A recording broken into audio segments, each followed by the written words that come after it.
Okay, people. Okay, how's everybody doing? How's everybody doing?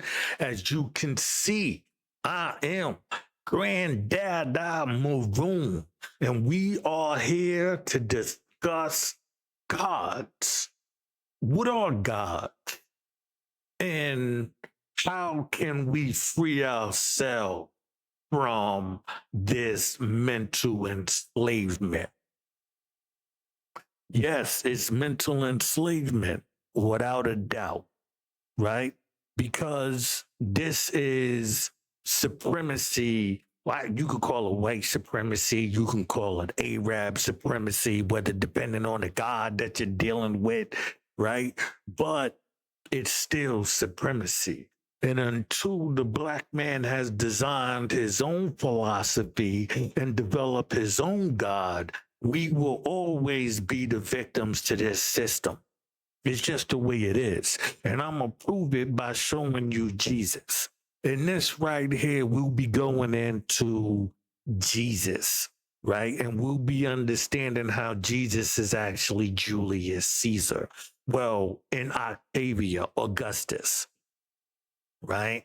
And the Roman Empire. That's why you got the Roman Catholic Church, because this system is the Roman Empire. We are actually not under the Roman Empire, although we have Christians and all of that. We are actually under the Luciferian system. So I will be getting into that. But first, in order to prove that we are under the Luciferian system, I have to first show you Jesus. I have to prove to you that Jesus is actually Julius Caesar and Augustus, right? You know, God. Well, the God of the New Testament would be Julius Caesar, and Jesus would be Augustus, but it's all under the Julius Caesar system, right? So we'll be getting into that right now. I got a PowerPoint. Let me remove my background here, right? Got this PowerPoint up. I'm gonna actually take myself from this, and this one is gonna be short. Even though it's a lot of slides, I'm only gonna give us about 7 to 9 slides. And this is just, the foundation for anybody willing to go up against these people and show them, yo, listen, we know the truth. This is a game. This is a psychological game being played on the people, right? So let me take myself from this as we go into Rome rule. Now, as you can see up here, right, as you can see, I have I have a lot of slots, right? Go down to 140 some, but we'll be starting off in the 70s. So we won't be talking about the God of the Old Testament. The God of the Old Testament is not the God of the New Testament. And this will be proven in time. First, we'll be just going through the Jesus part. And if you can handle this, then we'll go into God, and then we'll go into the Luciferian system, and you can be able to show anybody this information and tell them, yo, listen, man, we know the game. You're not playing that psychological mind game on us no more. The people must be free, right? So let's go here. Rome rule, right? Julius Caesar is Jesus Christ. Hold on a minute. I got a phone call.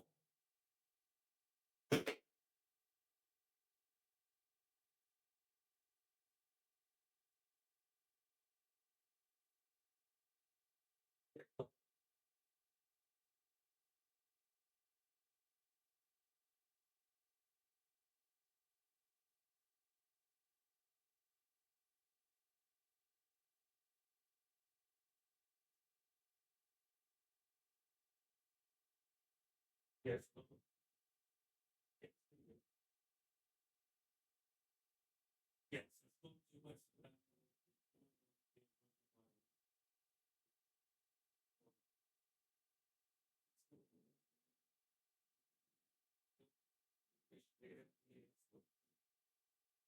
Oh, look at YouTube.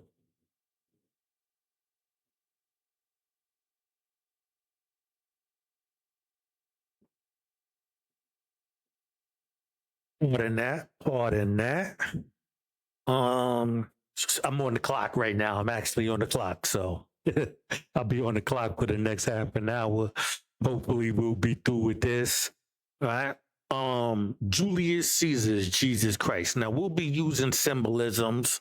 So as you can see, the wreath around their heads, right? They both have these wreaths, one of thorns, one of leaves, right? They both have the wrappings, right, around them, you know. And so this is just a little something. Don't base anything off of this right now. This is symbolism. We'll be getting into that later. I just wanted to put that up here for a second. Okay. The Temple of Caesar, or the Temple of Divis Lilius, right? Also known as the Temple of the deified Julius Caesar, right? And also, I want y'all to pay attention to Harun, right? Right here, you see Harun. I want y'all to pay attention to that. Hold on, my fault. Why is it way off? Okay. I want y'all to pay attention to that because when we talk about Freemasonry and we talk about Hiram, this will play a part. Or the Temple of the Comet Star. Now, the Comet Star is symbolism for the Star of Bethlehem. And all of this will be improving in time. But this right here is just showing you that Julius Caesar was turned into a god after his death. The Temple of Augustus. The Temple of Augustus is a well-preserved Roman temple in the city of Pula, dedicated to the first emperor Augustus. It was probably built during the emperor's lifetime at some point between 27 BC and his death in AD 14, right? Now, the reason why I underlined the part about Augustus being an emperor, because this is how you get a god. You get a god by emperor, right? And I'll be showing the first god. I'll be showing you the Luciferian system or god that we are under today, right?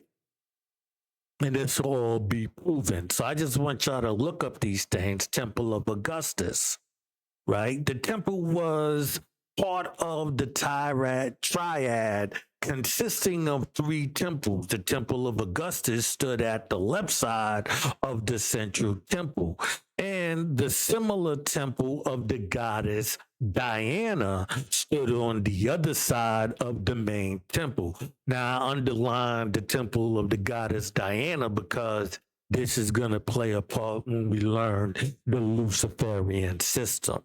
Although the larger central temple was not survived, the whole backside of the Temple of Diana is still clearly visible due to the incorporation into the communal palace, right? Still in use by the 14th century, the temple would have been closed during the persecution of pagans and the late Roman Empire, the persecution of pagans.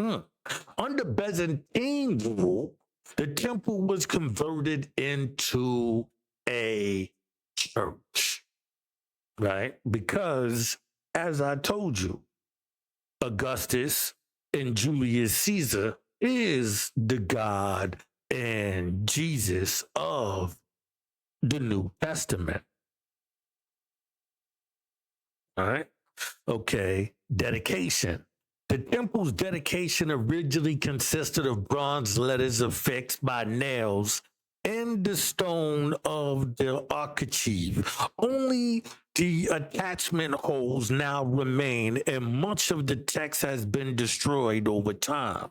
However, it consisted of a standard dedication also found on other Augustan temples, which read, now mind you, this is on the temples because this is the death. This is the only way you become a god is through the death, right? So you can see down Romea et, I don't know how to Augustio Sevilla, whatever that, I don't know how to pronounce that stuff. I don't speak that, right? Roma and Augustus Caesar, son of the deity, father of the fatherland, or in honor of Rome and Augustus, son of the deified Julius Caesar, father of his country. And this matters because to understand a God, right, we understand the founders, like someone who puts a foundation, as we'll show with Freemasonry and George Washington becoming the God of the United States, right? Unlike later temples, such as the Temple of Divius Augustus in Rome, the temple was not dedicated to Divius, the deified Augustus, a title only given to the emperor after his death. So how do you become a god? This is how you become a god, right? So I'm showing you Jesus. Augustus is Jesus, and the God of the Old Testament, of the New Testament, is Julius Caesar. Divi Filius is a Latin phrase meaning son of a god. And it was a title much used by the Emperor Augustus, the grandnephew and adopted son of Julius Caesar. Octavian. On the 1st of January 42 BC, nearly 2 years after the assassination of Julius Caesar, on the 15th of March 44 BC, before the final victory in the second triumvirate over the conspirators who had taken his life, the Roman Senate recognized Caesar as a divinity.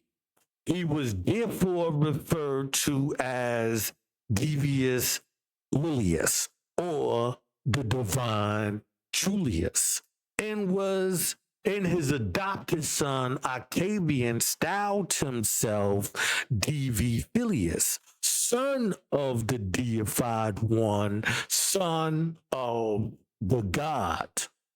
The fuller form, Divi Lili Filius, son of the divine Julius, was also used. So as we can see, hold on, let me just go to this other part right here. Octavian used the title Divi Filius to advance his political position, finally overcoming all rivals for power within the Roman Senate.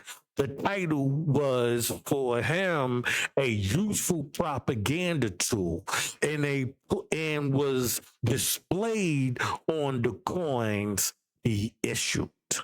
Other emperors, since Augustus himself, some other Roman emperors were deified after death. So as we can see, the title Divi Filius was also applied to some of Augustus' successors, right? So the system of Jesus was continued and laid in stone.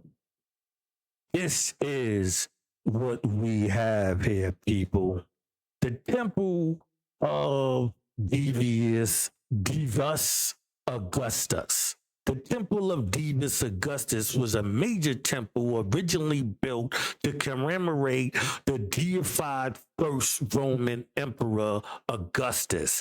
It was built between the Palatine and Capitoline Hill, right? The site Augustus had inhabited before he entered political life in the mid first century BC.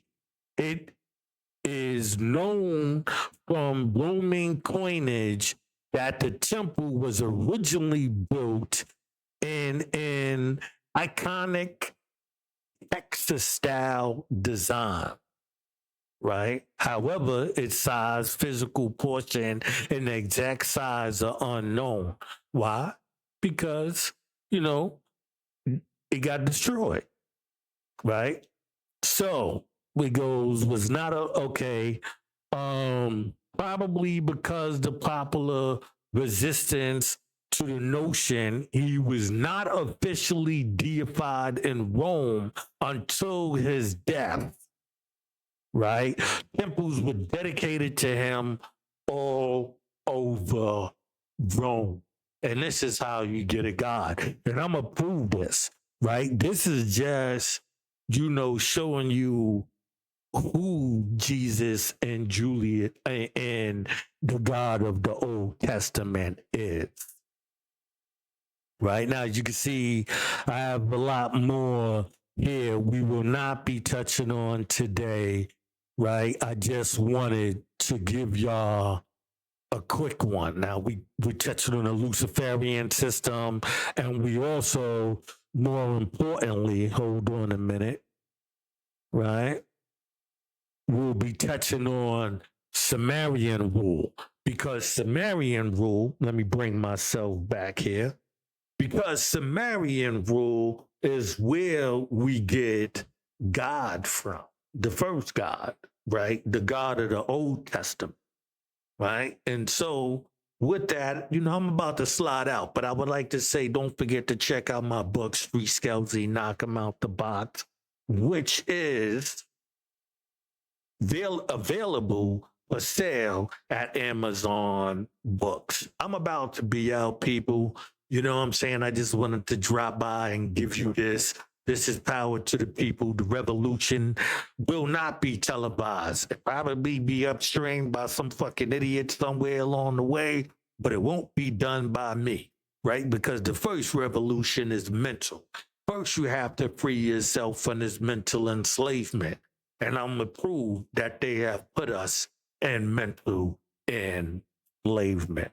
So until next time, people, I'm out. This is Granddaddy Maroon, a.k.a. Juice One.